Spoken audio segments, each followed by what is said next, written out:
Geno, can you talk about the aggressiveness, particularly of AZ and Page, the way they came out today? And is that a good sign going forward if they keep it up? Yeah, I mean, that's the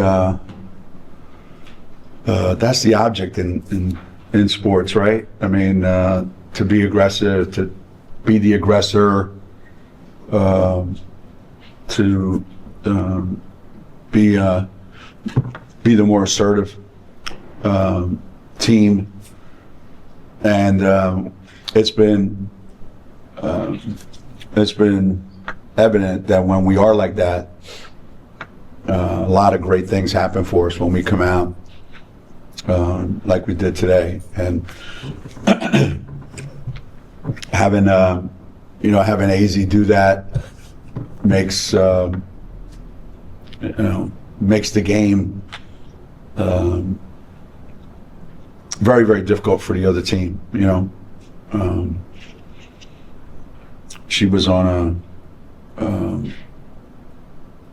it looked like she was on a personal quest to try to be impactful every time she touched the ball, and that obviously will be huge this coming weekend.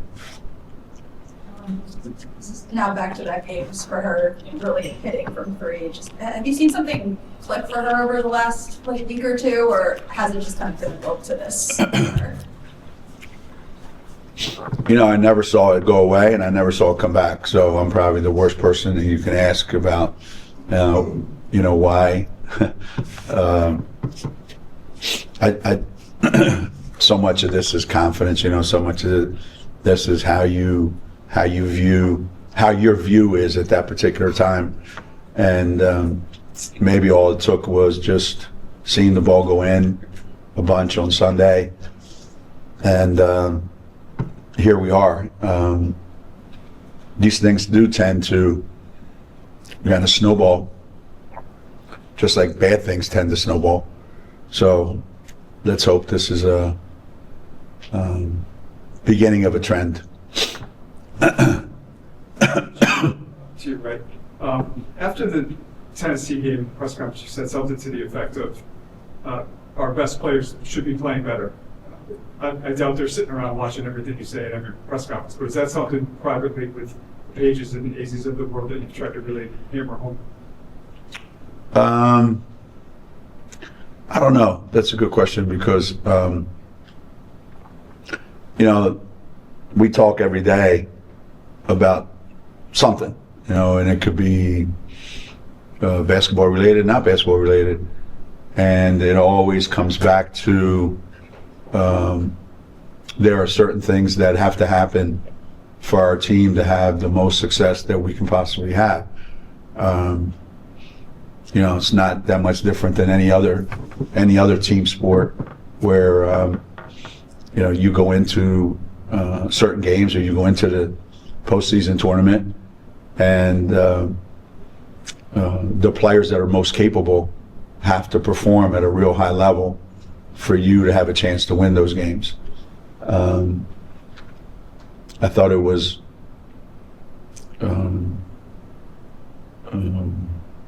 encouraging, last week that we didn't have great performances, but at the same time we got a chance to win that game.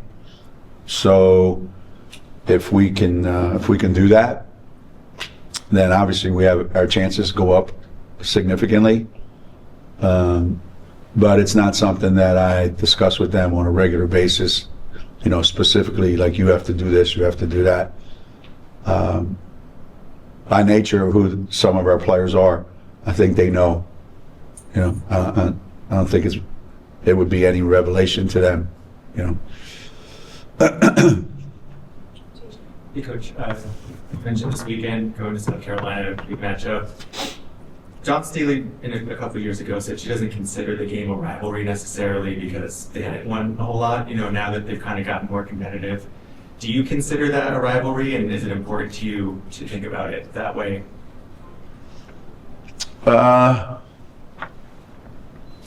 I mean, you play these games for a reason, right? You play because they're high-profile games. You know you're going to get tested. You know,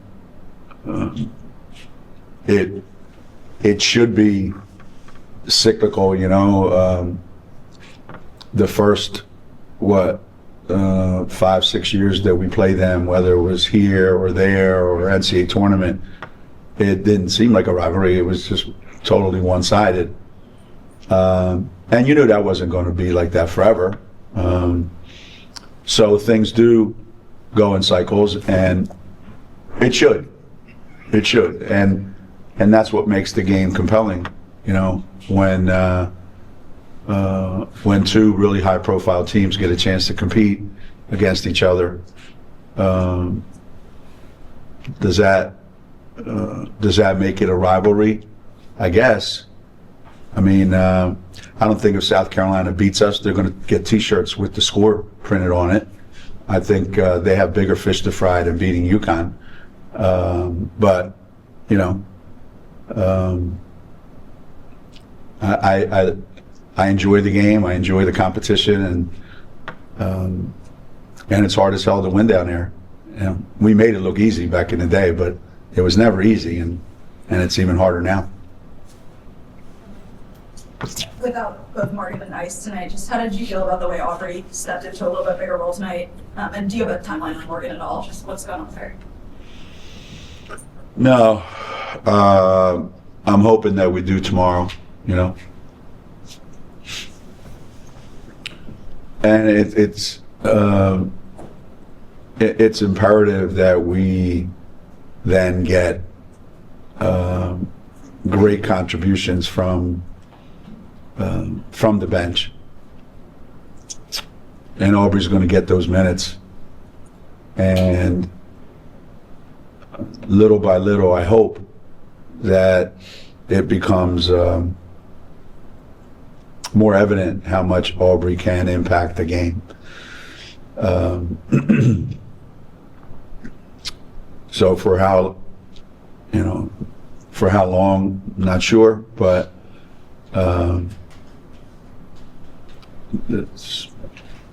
we're zigging and zagging again. You know, that's what we do here in Connecticut. We're pretty good at zigging and zagging, trying to figure it out. Jim? They announced a 3-0, 4-0 tournament like they were just reading games off your roster, one after the other after the About what? The 3-0, 4-0 students. Oh. How much does that translate, having players that are motivated to do that stuff in the classroom? How much does that carry over to wanting to have that same level of success on the court? Yeah, there's I don't know what the perception out there is of college student athletes. Sometimes the perception is that they're hired mercenaries. I mean, they are. But that doesn't mean that they don't value what it is that they're doing off the court in the classroom. And it's always been like that. I always make a point to let everybody know that 95% of all colleges and university, their whole athletic department, I would say 95% of those schools and those athletic departments, those kids are unbelievable students. But I mean, who's going to write an article about what the GPA of the track team is, or the swimming team, or, you know, the baseball team, let's say? You know, there's some high profile sports, and people want to know, like, are these guys really student athletes or are they not? And I think people would be surprised that they truly are. And to me, if you can't be motivated to do well in school, and then well and be successful are relative terms, you know, not everybody can be Paige, and not everybody can be a 4.0 student. But that doesn't mean that if you're a 3.0 student and that's your honest best effort, then you should be just as proud as that as somebody who got a 4.0. You know, for us, it's not about, we have a standard of this is the grade point average you have to get. No. We need you to max out what your potential is. You know, and we're happy and we're proud of you when you do. You know, and it's more oftentimes that they do max out. And I take great pride in that. You know, I think our coaching staff and our academic support staff, Ellen Tripp and her crew, they do an unbelievable job with these kids. This is not easy. You know, it's not easy doing what they do.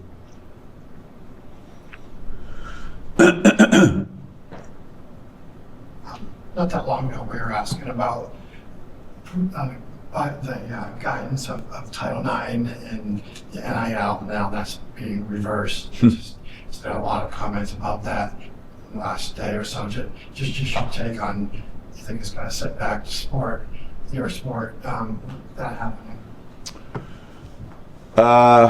Yeah.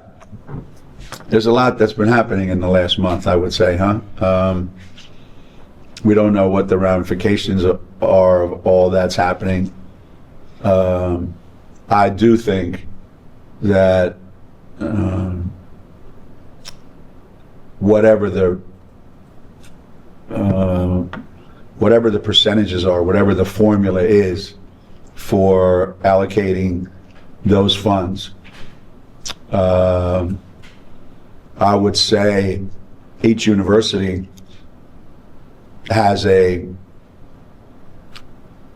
they have a decision to make. What's their philosophy and how will they handle it?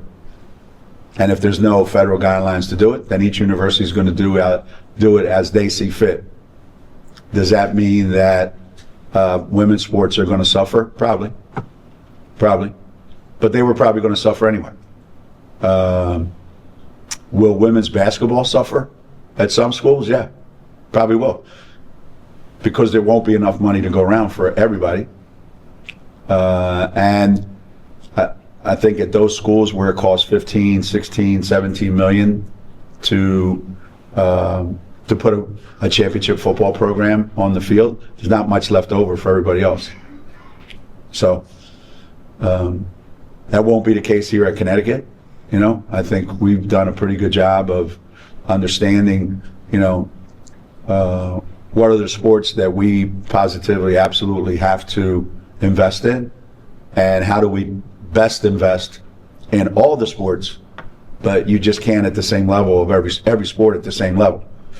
And, you know, Title IX might make you do some of that, but I think it's more of reality. Forget Title IX, it's just reality. There's only so much money to go around. But there won't be any change in Connecticut. But yes, at some of the other schools, women's basketball will be tremendously affected by this.